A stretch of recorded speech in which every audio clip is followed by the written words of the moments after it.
Hello everybody, welcome to One Drink, a podcast where we talk about one topic for one drink. I'm Oliver. I'm Matthew. And today on our history show, we are featuring July 5th to July 11th, as well as two Medal of Honor stories. You know it. Yeah. We are back in action. Back in action. Finally. Best way to start your week is with us, first of all. Yeah.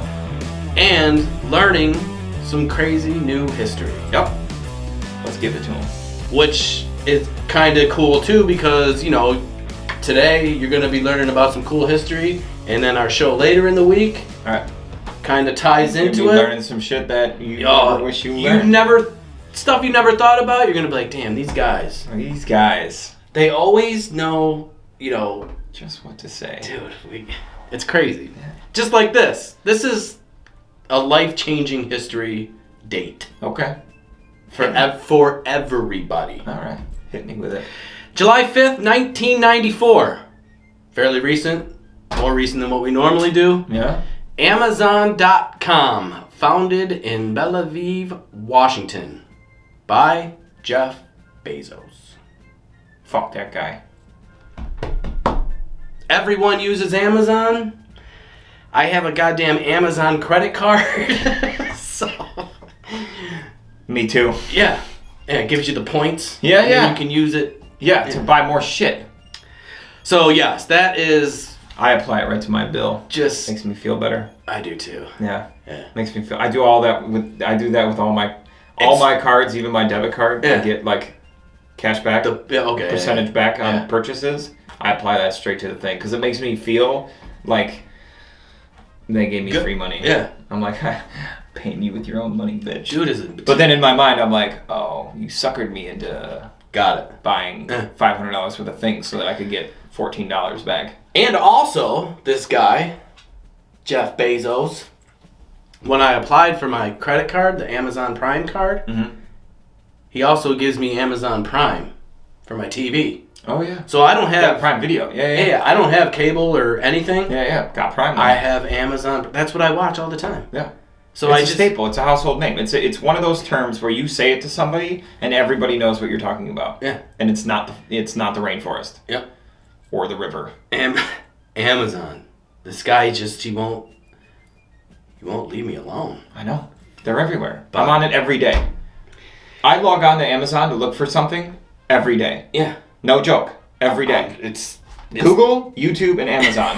I swear to God, I am on all three of those sites daily. Every day. Wow. Once a day, every day, at least. YouTube for sure. Amazon, definitely weekly for me. Yeah. But Amazon Prime? Yeah. Every day, because that's the only streaming service I have. And you know what? It's cool. Yeah. But it doesn't... Netflix is still the king for me. This Amazon Prime sucks. It's not that great. You know what I don't like about it? And, it's real similar to how I feel about Hulu as well. The user interface, the way it's set up and the way you scroll through stuff I just don't like it. Yeah. Netflix has it right. Yeah. All these companies just need to emulate the way that Netflix makes it so that you can choose and you scroll and the recommendations that it gives. Netflix algorithm for figuring out stuff that you might like is way better. Because I look through shit on Amazon and it says recommended for you. Yeah. And I wouldn't watch any of them. Yeah. It's not even close. I go on Amazon or on Netflix. See, I go on Netflix and when it says recommended for Ollie because you watched whatever, and I'm like, cool, that sounds interesting. I click on the first one almost every time. So I was the same way when I had Netflix. I would watch something, and the recommendations, I would literally, whatever that series was, I would watch the whole thing, and then, when I'm finished that, with Netflix, spot on, bam, check this out. Yep. Click. Okay. I'll check it out. Yeah, I was stuck in it. Dude, during the pandemic, I was binging out. Crushing it. Yep. On Netflix. Yep. I watched this one show, it's called Sweet Tooth, on Netflix. I heard of that. It's on Netflix. It's a little series. Also, the Netflix original series, the ones that Netflix actually produces, are great. They're amazing. The shows are amazing, dude. I rolled through all of them. Yeah. And the documentaries at Netflix is the king of documentaries. Yeah, the documentaries are. Because that's what I watch more often than not, is a documentary or a docu-series where, it's like 8, 9 episodes, 4 episodes, 6 episodes, whatever. Netflix has got it. Dude, just bar none, hands down, king of streaming. It got so bad. I watched this. It's called The Heist. Have you heard? Oh yeah, you watched it? Yeah, dude.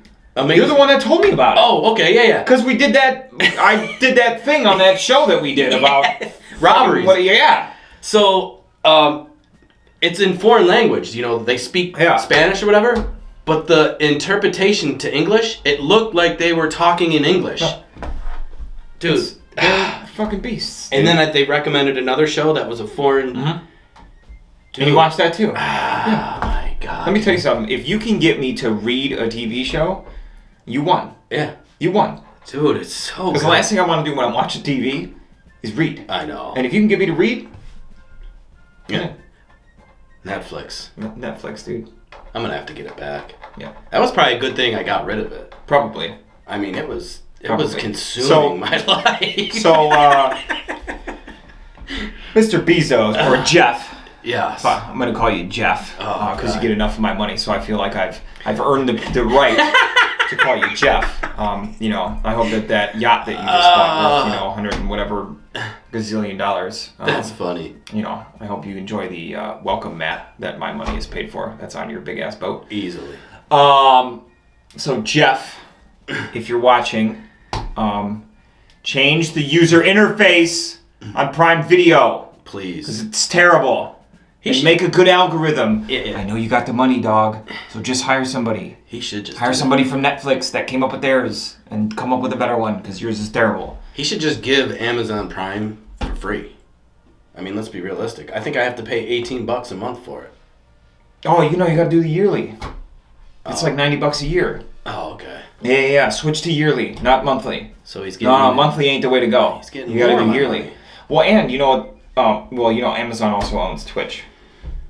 Oh, okay. Of course. The largest streaming platform in the world. For gaming? By a lot. No, for everything. Because it's everything. It's not just gaming. Yeah. It's everything. So they also own. However, with Prime, if you're an Amazon Prime member, which like almost every single person on fucking planet Earth that has a screen available to them is a member of, you get a free subscription. A free Twitch subscription. Okay. So with my streaming page, you can find me Twitch at twitch.tv/thepanicyog. Bam. Link down in the description below.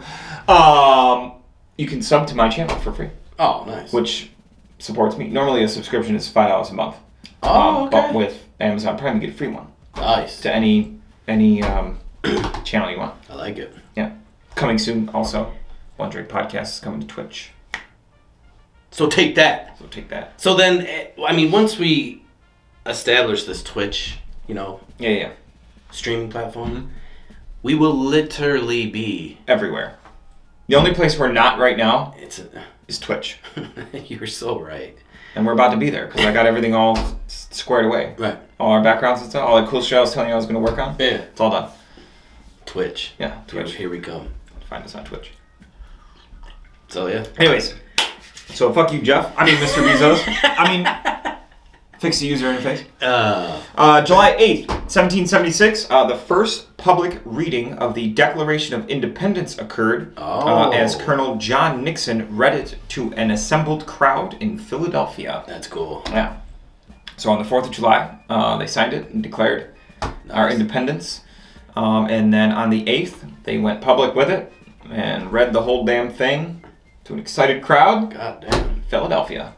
Good old Philly. Good old Philly. I gotta get back there. Yeah. I will be back there soon. You should go back there. For shizzle. I'm coming with you this time. Road trip. I'm in. July 7th, 1802. Oh, okay. First comic book, The Wasp, is published in Hudson, New York, criticizing Republic politicians. 1802? 1802. Dang. Yeah. So basically it was just, It was a political journal. Yeah. Maybe with some pictures. Yeah. That's pretty cool. Deemed the first comic book. 1802. Which I thought, I thought it was going to be like some superhero. Right. Shit. The Wasp. That's why I was like, the Wasp. Oh, who the hell's the Wasp? Right. Well, it's just... Right. It's just somebody talking shit. It's just a name. Right. Basically. But, I mean, that's pretty cool, though. But they could come out with a some sort of character for the Wasp. I don't know if that would be cool. I think there's already something real similar to that. Is there? I'm Yeah. sure there is. But either way. whatever. July 10th, 1943, the Allied invasion of Italy began with an attack on the island of Sicily. The British entry into Syracuse was the first Allied success in Europe. General Dwight D. Eisenhower labeled the invasion the first page in the liberation of the European continent. Nice. Yeah. Syracuse. You know what happened shortly after that? What is that? We won! Ah, God. That's great. Throw it in there. I should have said it at the same time because I knew it was coming. All right, so this is kind of crazy. July 9th, 1795. James Swan pays off a $2 million U.S. national debt that occurred during the Revolutionary War. So back then, it was $2 million. $2 million. That was our national debt? That was our national debt at the time because of the Revolutionary War, right? It was $2 million. $2 million. And he just paid it off, which is... One dude. One dude. Just... And then now, you know, everything's... Right, here you go. Everything's... Right, we're paid off. Yeah. Yeah. Nowadays, today's debt, $30 trillion in debt. Yeah. I was watching the clock. Yeah. You know, I did the little clock thing. Yeah. And it's just constantly... Oh, yeah. Yeah. Well, you know, COVID didn't help that either. No. So, $30 trillion is equivalent to $86,000 per person in the United States.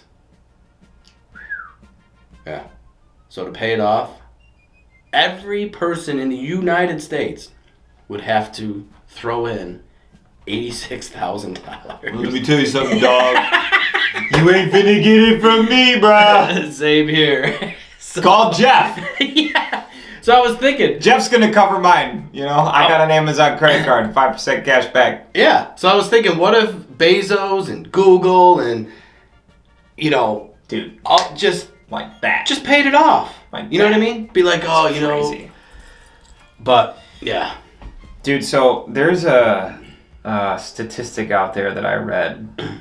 It's something astronomical. It says something like 1%, or no, what is it? Uh-oh. 5, I might be wrong here, so I'm not, I think it's something like 5% of the population holds 90% of the planet's wealth. Oh my God.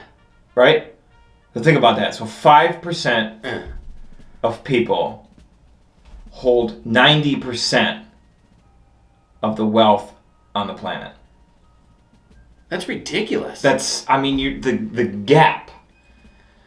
It's just. I am not faulting these 5% of people by any means. Oh no, they were because at some point they were poor, right, or just they didn't have the money they have now. Average. Yeah. You know, and they built it. Like I mean, Jeff. You know, for instance, started selling used textbooks.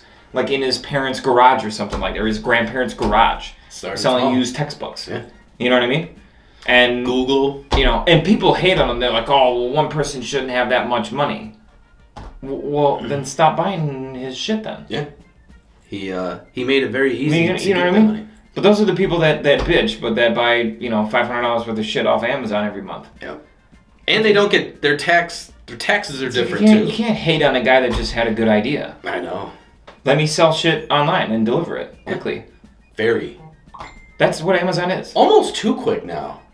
It's like, dude. Oh, dude, some shit I get in a day. Well, we got this distribution center here now. I know. So you get shit in a day. It's ridiculous, dude.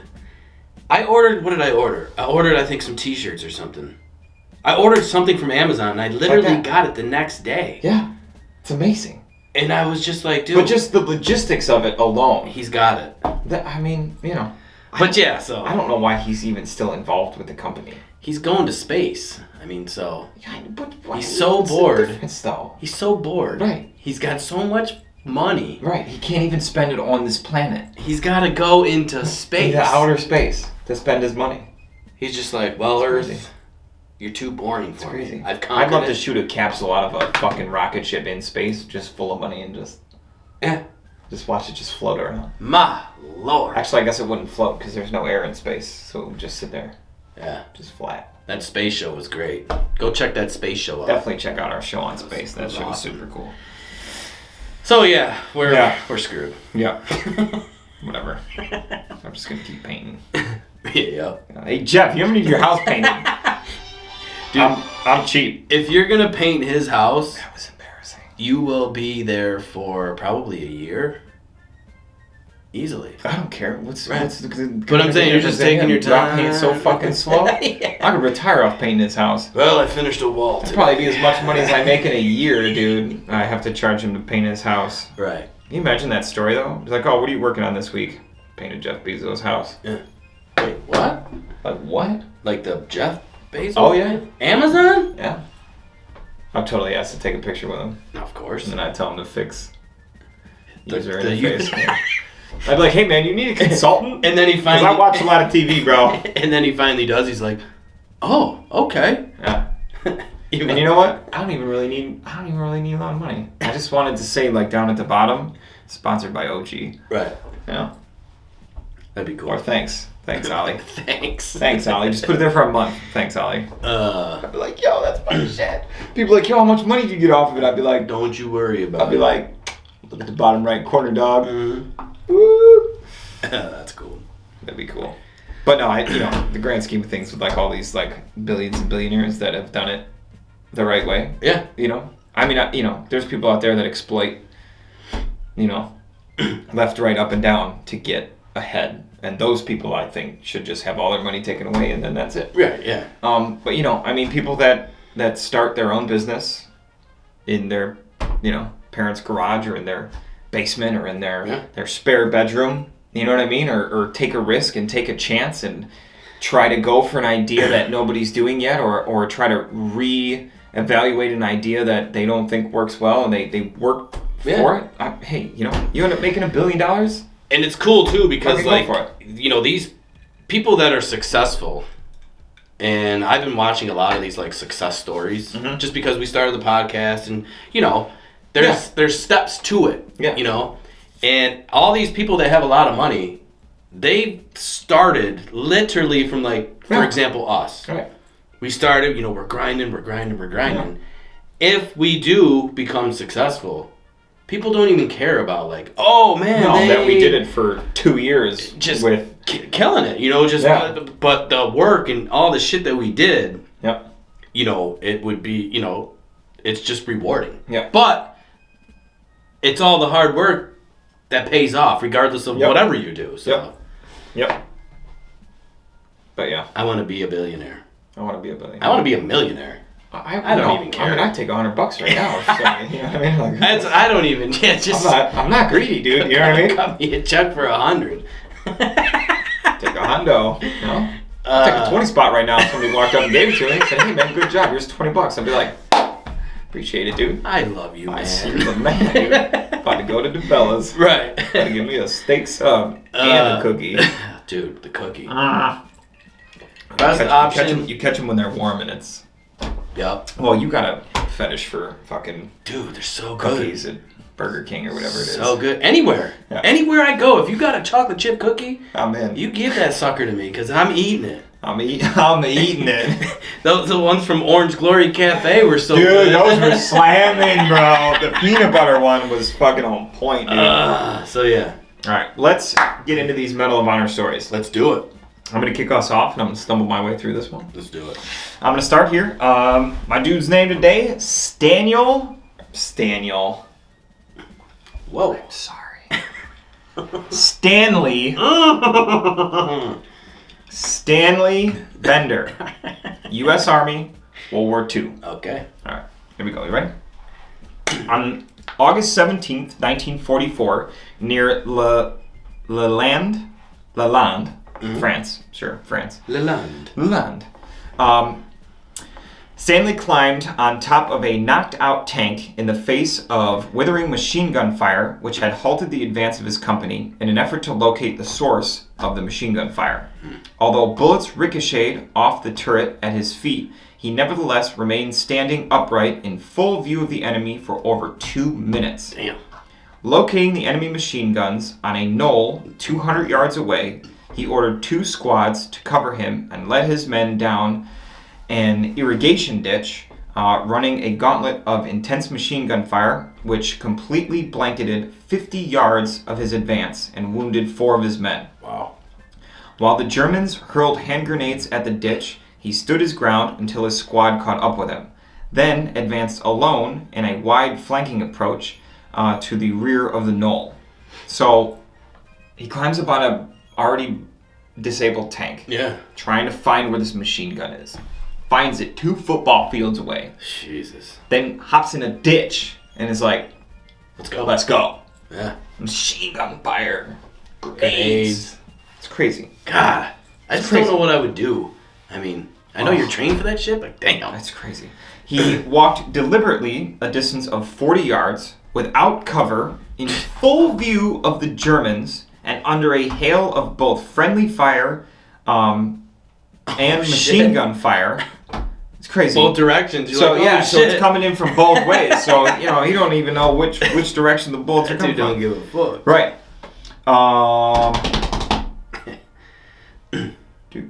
Okay. So he walked 40 yards in between enemy and friendly fire to the first machine gun and knocked it out with a single short burst. Oh. Then he made his way through the strong point, despite bursting hand grenades that were going off around him, towards the second machine gun, 25 yards distant, whose 2-man crew swung the machine gun around and fired 2 bursts at him. Wow. But he walked calmly through the machine gun fire and, reaching the edge of the emplacement, dispatched the crew. So now he's taken out 2 machine gun nests, and he walked calmly to the second one, like, hit me, bro, I dare you. And they couldn't. Wow. Signaling his men to rush the fire pits, he then walked 35 yards further to kill an enemy rifleman and returned to lead his squad in the destruction of the other 8 remaining Germans in the strong point. His audacity so inspired the remainder of the assaulting company that the men charged out of their positions, shouting and yelling, to overpower the enemy roadblock and sweep them into town, knocking out 2 anti-tank guns, killing 37 Germans, and capturing 26 others. He had sparked and led the assault company in an attack which overwhelmed the enemy, destroyed a roadblock, took a town, seized intact 3 bridges over the Maravine River, and captured commanding terrain with dominance, which dominated the area. So did this dude just win the war by himself? Basically, dude. He knocked out 2 anti-tank guns, killed 37 Germans, Nazis, captured 26 of them. Jesus. Took a town, destroyed a roadblock, seized 3 bridges, which had yet to be destroyed, because that's what the Germans were doing a lot. If they got pushed back too far, they would blow the bridges up. Oh, so you can't communicate. So that you couldn't get across. Yeah. So seized 3 intact bridges. That's huge. And captured the commanding terrain, which dominated. See, I never even thought of that part of the. Oh yeah. All the bridges got blown up. Saving the bridges. Yeah, dude. So you can get your shit over there, so you can keep advancing. Because if you blow a bridge, if you're trying to get to me, and the only way for you to get to me is across this little river. No, right. And there's a bridge. I'm gonna blow the bridge up. So now it's like, you know what I mean? Wow, that's just another aspect. And this dude was walking through half of it. So he must have been high. He lived, obviously. Oh yeah, he lived. Found his family. I mean, that right there is, I think that could be one of my favorites. It's crazy so far. Yeah. Holy moly. Guy's nuts. Good for him. Right. Who was that?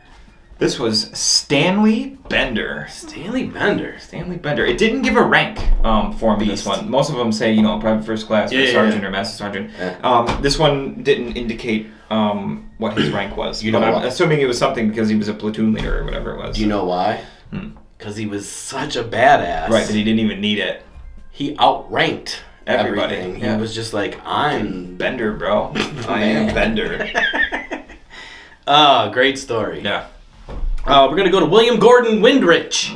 Korean War, U.S. Marine Corps. I wonder if they called him Gordo. Gordo. Oh, man. That's such a good nickname, right? What's that from? Stand By Me? No.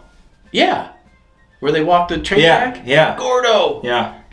That was a great movie. Yep. God, I love that movie. All right. That's a good movie. Yeah. Did you ever walk the train? Oh, yeah, dude. Yeah. So we walked the ones when we were younger, me and Ross and a couple buddies. The one on Winton over there? Yep.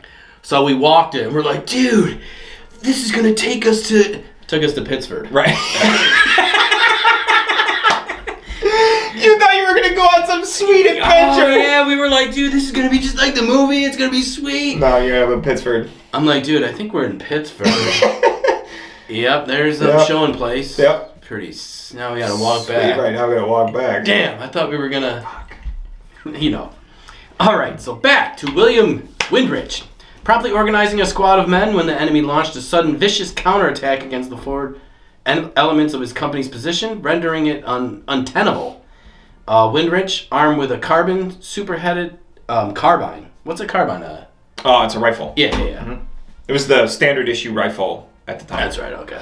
Spearheaded the assault to the top of the knoll, immediately confronting an overwhelming forces, and under shattering hostile automatic weapons, mortar and grenade fire, directed effective fire to hold back the attackers and cover the withdrawal of his troops to commanding ground.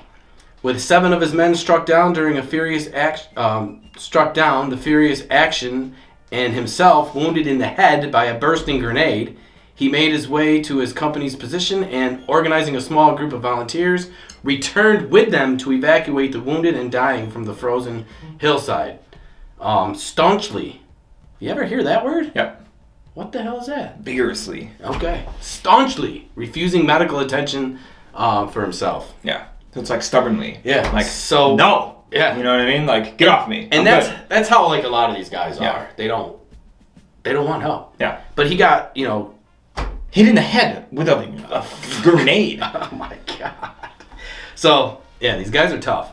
Immediately redeploying the remainder of his troops, Windrich placed them on the left flank of the defensive sector before the enemy again attacked in force.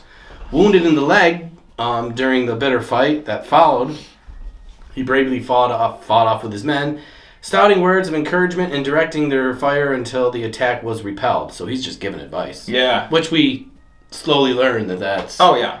When you're in control, you're in control. Yep. So where was I? He was repelled. Oh, refusing evacuation, although unable to stand, he still continued to direct his platoon in settling up defense positions until, weakened by the bitter cold, excessive loss of blood, and severe pain, he lapsed into unconsciousness and died. His valiant leadership, fortitude, and courageous fighting spirit against tremendous odds served to the spirits, inspired others, and heroic endeavor in the holding objective, and reflects the highest credit upon Windrich in the U.S. Naval Service. He gallantly gave his life for his country. Dang. Well, you talk about somebody that just won't quit. He did not. Till his last breath. Yeah. He was like, no, you go here. Right. And people are like, right, you're dying. They respect that. Yeah. They're like, oh shit, It's like, fuck it. It's direct order. Yeah. So. Dang. Fortunately, he did pass away, but, he... Hey, you know what, though? He went out on his terms, the way he wanted to. Because he could have got medical attention. Right. And he was like, dude. May have lived, but you know what? He didn't care about that. Badass. You know what I mean? He cared that his guys were all right and in the right position and safe and still fighting and that's what literally fought till his last breath. And that's what these amazing men, and it's till their last breath, basically. Yeah. They're out there. Literally, this guy literally fought till his last breath. And they're, if they're not battling, they're directing. Right. You know what I mean? Because, so, good stories. Crazy. Always love hearing them. Inspirational. Yeah. To say the least. It's awesome. Yeah, for sure. Great stories. Yep. But anyways, guys, that's going to do it for us. Don't forget, you can check out all of these history shows here on our YouTube page on Mondays, as well as on all major platforms. And you can also find our full-length shows every Wednesday. Don't forget to check out our Facebook page and our YouTube page as well. Like I said, you can also listen to us on all major platforms. Don't forget to hit the subscribe button and click on the bell notification to be the first ones notified when all our new episodes drop. Yep. And all we ask is for you to share it with one friend or family member or someone you hate. It's fine. Share it. Yeah. Share it. Just share it. Just do it right now. Just let them know. Be like, hey, check it out. Check these dudes out. Right. They're pretty cool. Yeah. And they sound cool when you listen to them too. Yeah, for sure. Anyways, guys, from both of us here at One Drink. See ya. See ya.